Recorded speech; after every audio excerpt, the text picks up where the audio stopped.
téléspectatrices et téléspectateurs, amoureuses et amoureux des arts et de la nature, défenseurs de la cause climatique, bienvenue à toutes et à tous sur D3 TV, la chaîne authentique, pour votre nouveau et inédit rendez-vous télévisé, Eau de Vie. Eau de Vie est un magazine qui magnifie, valorise, diffuse et vulgarise les bonnes initiatives créatives au service de la préservation de l'environnement et de la promotion du bien-être. Pour ce numéro inédit, nous recevons un artiste talentueux, polyvalent, autodidacte et très engagé. Un artiste qui se sert des déchets plastiques pour véhiculer des messages forts. Mesdames et messieurs, pour vous en exclusivité, sur le plateau de Eau de Vie, le chorégraphe et danseur Alou Cissé dit Zol. Bonjour Zol. Bonjour Mariam. Bienvenue sur notre plateau. Merci. Et merci d'avoir répondu à notre invitation. Merci beaucoup pour votre invitation.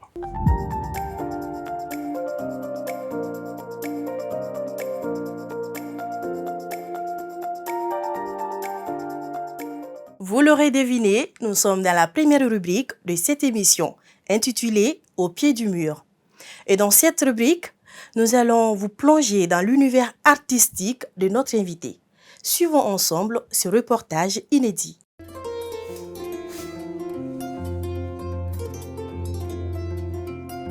C'est vrai, le Mali est beau, mais en même temps sale. Donc ça m'a vraiment fait un déclic. Donc je me suis dit, il faut que je travaille sur la nature. Je défends beaucoup la nature parce que la nature n'a pas de bouche pour parler.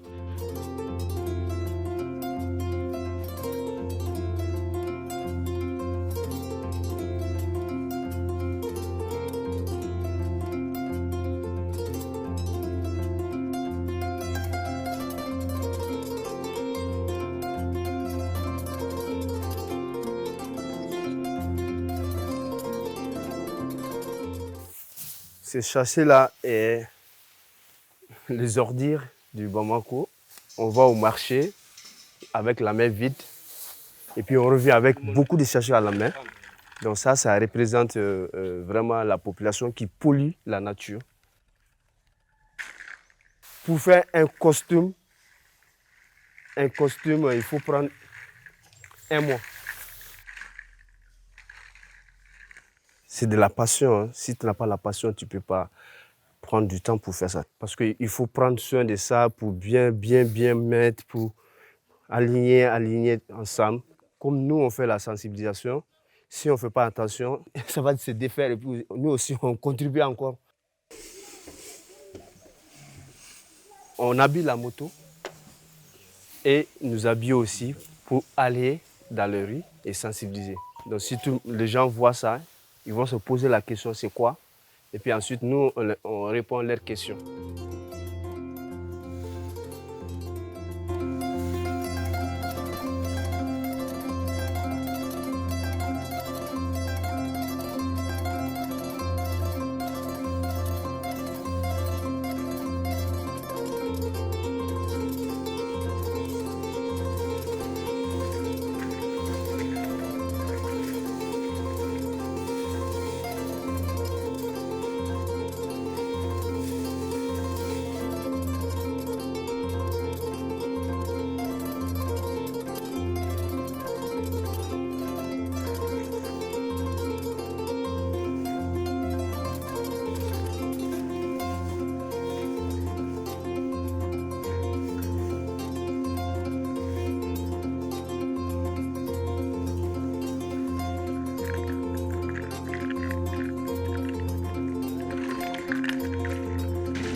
L'art n'est pas fait pour détruire, l'art est fait pour construire. L'art est là pour inspirer les autres. Mais l'art n'est pas là pour détruire l'art.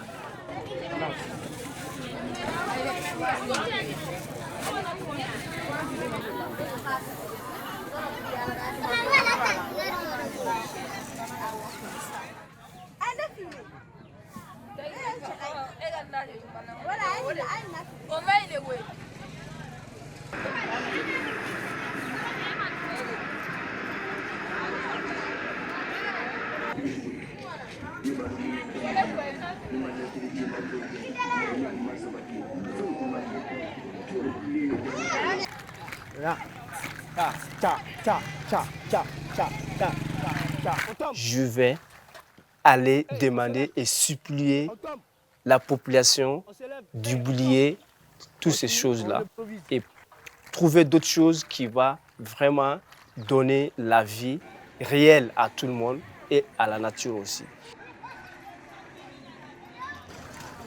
Avec cancer là c'est bon. Avec bana caman lase aw ma a bɛ sogo k'a kɔnɔ a ye galama ye a kana a utiliser hali an bɛ dumuni kɛ minɛn min kɔnɔ a y'a kɛ tasaw ye a bɛ fiɲɛ tigɛ mɔgɔ la a bɛ fiɲɛ tigɛ bangaw la.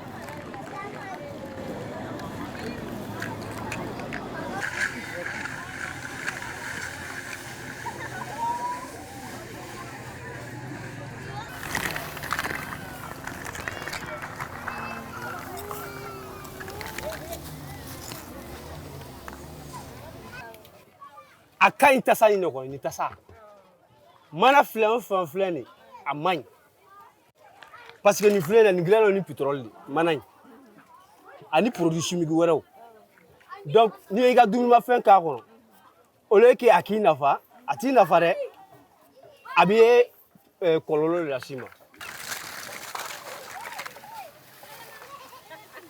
On ne pense pas à la nature. Nous, on est venu trouver la nature. On va détruire la nature, le futur, nos enfants, nos petits-enfants, qu'est-ce qu'ils vont devenir après?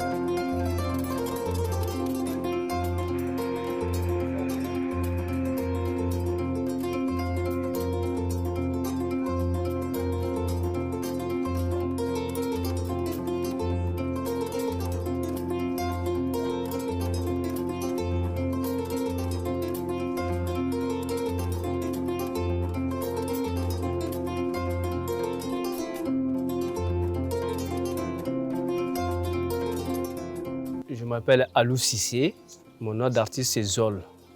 Je suis chorégraphe, danseur, performeur.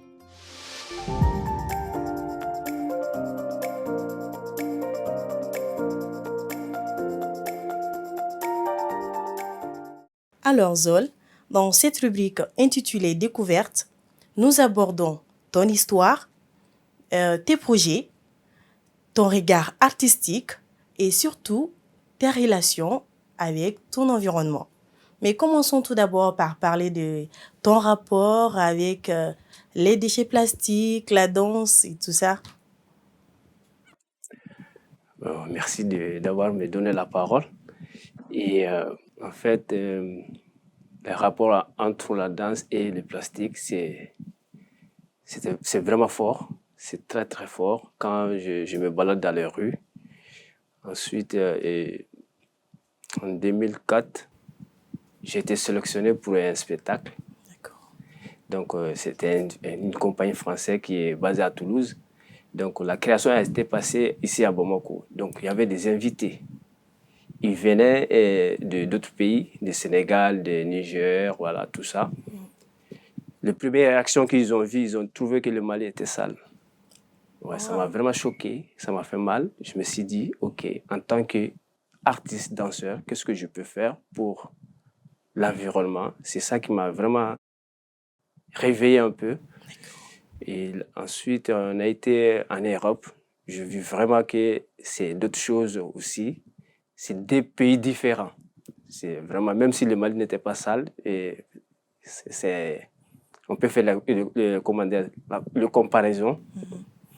Donc, tout de suite, je me suis dit, il faut une sensibilisation.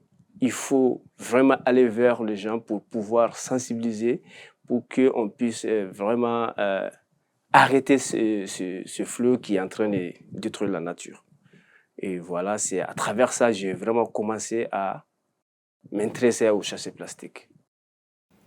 D'accord. Euh, Maintenant, le rapport, comment est-ce que il vous est venu à l'idée de passer ou de véhiculer ces messages à travers la danse? Oui, comme je vous dis, je suis danseur et chorégraphe déjà. Aussi, j'ai beaucoup travaillé avec de plasticiens et consorts dans les pays étrangers. Donc, je me suis dit, c'est pas que la bouche ou en parlant que je peux vraiment influencer la population. Il faut que je crée quelque chose qui peut vraiment faire clic. Voilà, quand tu vois, tu vas savoir que vraiment ça, c'est quelque chose d'inhabituel. Donc, c'est pour cela que je me suis approché aux femmes et créé une association pour l'environnement. Et chaque dimanche, on sort, on nettoie les rues qu'on sort. Après, je vis que c'était pas suffisant et j'ai créé une pièce avec d'autres danseurs, voilà, que j'ai formé aussi.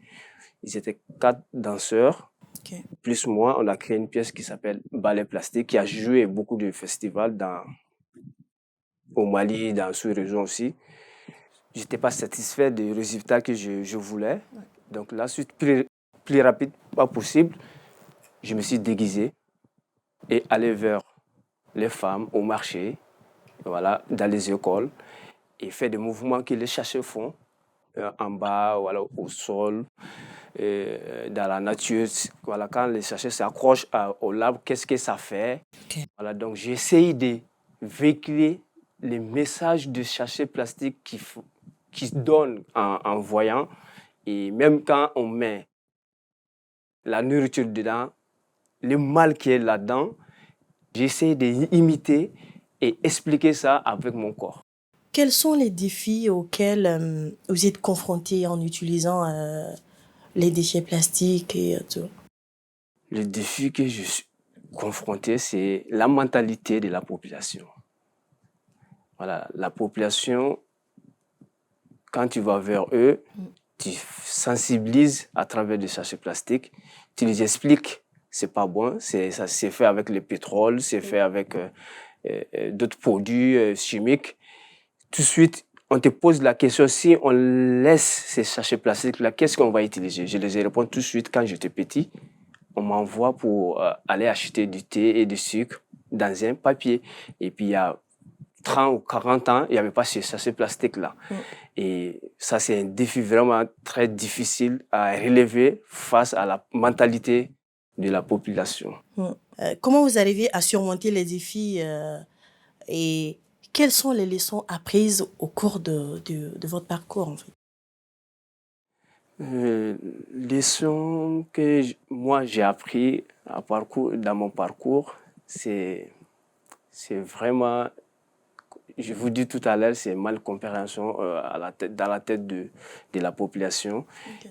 Ils me voient comme un fou, ils me voient comme un fainéant voilà, ils me traitent de tout et on m'insulte.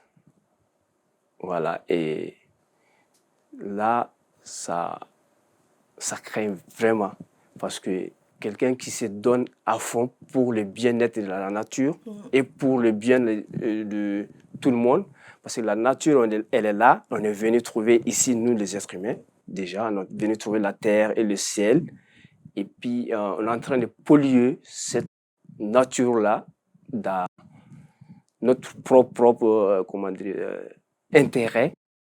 Donc, vraiment, c'est inquiétant pour le futur. Et nos enfants, comment ils vont devenir après? Qu'est-ce qu'ils seront après? Voilà. Point d'interrogation. Voilà. Alors, quels sont tes projets ou disons, quels sont tes objectifs en tant que danseur? Mon objectif, c'est d'arrêter de fabriquer ces sachets plastiques-là. Et j'interpelle beaucoup euh, les autorités pour qu'ils puissent mettre fin à ces déchets plastiques. Pourquoi? En 2014, on a déjà interdit. Ça reste de prendre les degrés d'application. Et voilà, c'est vraiment, j'interpelle les autorités pour qu'elles puissent vraiment s'ajouter aux artistes pour pouvoir combattre ça. Parce que ce n'est pas que moi seulement qui travaille sur ça, il y a beaucoup d'artistes maintenant qui travaillent avec les déchets. Voilà. D'accord. Ok. Alors, Zol, est-ce que c'est possible de partager avec nous une anecdote personnelle qui a marqué le train de votre parcours? Ouais, je peux vous donner 2 ou 3. Par exemple, quand j'ai commencé cette sensibilisation, je me suis déguisé avec ma moto, tout ça, et je suis parti au marché. Il y avait un petit qui m'observait. Il m'observait. Et tout d'un coup, il vient, il me donne 25 francs. Il dit, tiens, ça, il faut boire de l'eau. Ça m'a vraiment marqué, ça m'a touché. C'était les premières subventions que j'ai eues à travers mon projet. Et ensuite, quand j'étais en France pour un festival Bam Bam, et ici au Mali, je me déguise pour aller partout. Personne ne me demande c'est quoi, voilà, patati patata. Sur le festival, je me suis déguisé avec la moto. On a pris la route pour aller sensibiliser. Et tout d'un coup, il y avait la police devant moi. Il y avait un feu rouge qui est sorti. Donc, on était tous arrêtés, ils étaient là. Ils me regardent, je les regarde. Heureusement, il y avait un tuteur qui était avec moi, qui m'a accompagné. Donc, dès qu'il y avait la feu qui a donné feu vert, la police a tourné, ils sont venus vers moi. Ils sont descendus, paf, paf, paf. Il dit, monsieur, descends. Je suis descendu de ma moto. Il dit, c'est quoi ça? J'ai dit, ben, c'est l'art, c'est de l'art. Ouais. Il dit, ben, c'est bizarre ce truc-là. J'ai dit, ouais, c'est de l'art. Et on a un festival ici, j'ai en train de sensibiliser la population. Voilà. Et il va falloir que le monsieur appuie, me dit, pour pouvoir confirmer. Et ils étaient vraiment là, quoi, armés pour attendre que, voilà, parce que c'était bizarre. Il y avait trop de chasseurs noirs autour de moi. Et voilà. Et je me suis dit, je suis resté calme. Mais ça m'a vraiment plu parce que ici, la police, mais ils s'en foutent. Voilà. Et l'autre côté, ils ont cherché à comprendre c'est quoi et je fais quoi. Ils ont intéressé à ça. Après, ils ont pris les photos avec moi, tout ça. Et me demander excuse, ça m'a vraiment, vraiment marqué. Et ce parcours-là. Et c'est de l'art. Ouais, c'est de l'art. C'est magnifique l'art. Et nous le constatons déjà à travers tout ce que vous faites. Mesdames et messieurs, nous amorçons déjà la dernière partie de cette émission avec la rubrique À cœur ouvert.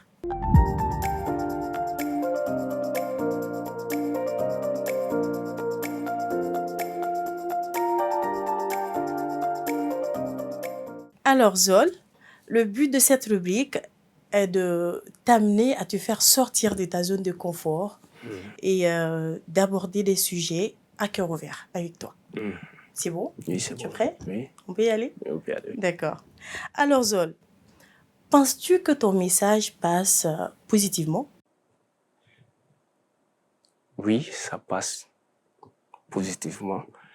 Parce que maintenant, comme je vous disais quand je parlais, il y a des photographes et chanteurs, chanteuses, beaucoup des artistes s'intéressent vraiment aux environnements en ce moment. Et c'est ça que j'ai remarqué parce que ça tape vraiment fort tout ce qu'on fait. Il n'y a pas que moi, il y a Tijane Dia aussi qui est dans le domaine. Et vraiment, le message qu'on le fait passer, c'est pas que le Mali, c'est pour tout le monde. D'accord. Alors, déjà, quel est l'artiste dans ton domaine que tu respectes le plus et pourquoi?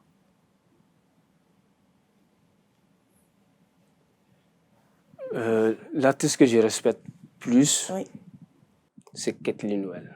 Kathleen, oui. Même si elle n'est pas malienne, oui. Elle est haïtienne, je la respecte beaucoup. Mais elle est très engagée au Mali. Oui. Pourquoi? Parce que moi, je n'ai pas été à l'école. D'accord. J'ai fait l'école coranique. Ok. Et quand j'avais envie d'apprendre à danser, c'est elle qui m'a appris à danser. Et elle m'a donné des portes ouvertes à apprendre à lire et à écrire. Voilà, je n'ai pas été à l'école, mais quand même, elle m'a vraiment donné la possibilité pour pouvoir m'instruire à travers mon art. Parce que la danse et l'art en général, ça ouvre les yeux, ça instruit Oui. et ça éduque, ça cultive aussi. Oui. C'est pour quelle raison que je suis devant vous aujourd'hui, de m'exprimer un peu en français. Sinon, il y a 10 ans de cela, je ne pouvais pas. Voilà. C'est à elle, je la tire chapeau. Coucou à Kathleen Nouvelle de passage. Alors, Zol, qu'est-ce que tu déplores le plus dans ton domaine? Ce que je déplore le plus, les subventions. D'accord. Le financement, oui. Et l'administration aussi, dans notre domaine artistique. S'il n'y a pas quelqu'un derrière toi, il n'y a rien qui est gagné. Il faut l'administration derrière toi pour pouvoir vraiment trouver des choses, des projets. Même si tu as des projets, s'il n'y a pas l'administration, c'est vraiment difficile. Même si tu as des idées, comment si ce n'est pas sur le papier, c'est difficile. Et l'exemple est sur moi parce que moi, je n'ai pas été à l'école, je ne peux pas faire des papiers qu'on sort. Et je n'ai pas quelqu'un aussi derrière moi pour me pousser. Tout ce que je fais, c'est... Souvent, il y a des amis qui m'aident souvent, mais ils ne sont pas là parce qu'ils ont d'autres choses aussi à faire. Oui. Donc, il faut vraiment des administratifs pour la danse au Mali. Parce que la danse au Mali, ça a vraiment fait sortir des gens dans la rue. Voilà. Et il faut des gens pour nous soutenir. D'accord. Alors, Sol, si tu devrais décerner le prix Nobel de la culture au Mali, ce serait à qui? Ça sera Jeanne Diabaté. Père à son âme. Alors, est-ce que tu vis de ton art? Pas à 100%. Je fais d'autres choses qui n'est pas la danse. Et voilà. D'accord. Voilà. Et si tu devais faire un métier, ça allait être quoi? Un métier, À part que la danse. à part la danse, ça allait dans le métal. Ah, d'accord. Ouais. Parce que là, ça ne s'arrête pas. Quand on construit la maison, toujours, il y a la rentrée d'argent. D'accord. Voilà. Alors, ceci met fin à notre émission. Merci à toutes et à tous de nous avoir suivis. Nous vous donnons rendez-vous la semaine prochaine pour un autre numéro de Haut Défi.